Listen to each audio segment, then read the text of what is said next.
আমি বলবো যে আজকে আমার জীবনের একটা অভিজ্ঞতা হলো। আজকে আমি যে ঘটনা নিজের চোখে দেখেছি, এই ধরনের ঘটনা আমি জীবনে নিজের চোখে দেখবো, আমি সেটা কখনো বিশ্বাস করিনি।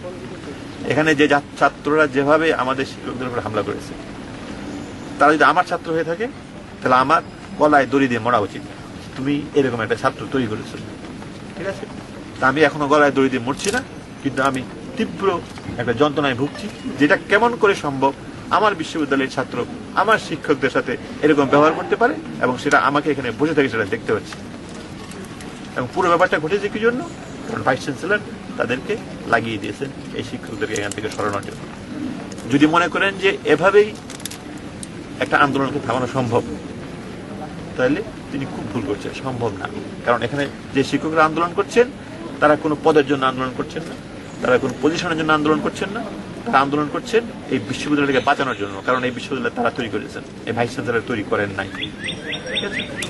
কাজে আমি আজকে অত্যন্ত ক্ষুব্ধ যেখানে ছাত্ররা এভাবে শিক্ষকদের উপরে হামলা করে, এবং যেখানে একজন ভাইস চ্যান্সেলর তার প্ররোচনা দেয়, সেটা সহ্য করা সম্ভব না।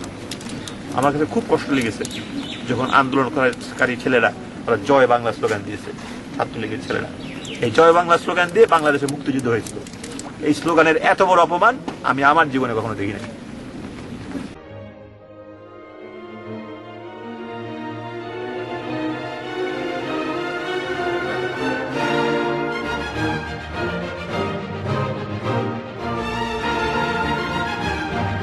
আর বিচার তো চাইতেই পারে, কারণ আমাদের শিক্ষামন্ত্রী বলেছেন যারা নাকি শিক্ষকদের উপরে হামলা করেছে তাদের বিচার চাই। শিক্ষকদের উপরে কে হামলা করেছে? ছাত্রলীগের ছেলেরা না। এরা তো ছাত্র, আমাদের ছাত্র, এরা তো কম বয়সী ছেলে, কি বুঝে? ওদেরকে আপনি যেটা বোঝাবেন সেটা করবে, তাই না? কাজে আমি যখন দেখলাম যে 3 জনকে বহিষ্কার করা হলো আর 4 জনকে বহিষ্কার করলো, এখন আমার লিটারেলি আক্ষরিক করতে ওদের জন্য মায়া লাগছে যে আহা বেচারারা। তাই তো, যারা ব্যবহার করছে তাদেরকে, কেউ তাদের কাছে যাচ্ছে না, কিন্তু যারা এই বাচ্চা ছেলেগুলিকে মিসগাইডেড ছেলেগুলোকে এখানে পাঠিয়ে দিয়েছে, এখন তারা বিপদে পড়েছে। তারা এখন ছাত্রত্ব বাতিল হবে, তাই না? শাস্তি হবে ওদের কাছে। ওরা কি দোষ করেছে? কাজে আমি এখন আমার খুবই খারাপ লাগছে যে এই ধরনের আসলে এই ছাত্রলীগের ছেলেদের শাস্তি দেওয়াটা এক ধরনের কি বলবো, এক ধরনের অন্যায়। যে তাদেরকে পাঠিয়েছে তাদেরকে শাস্তি দেন।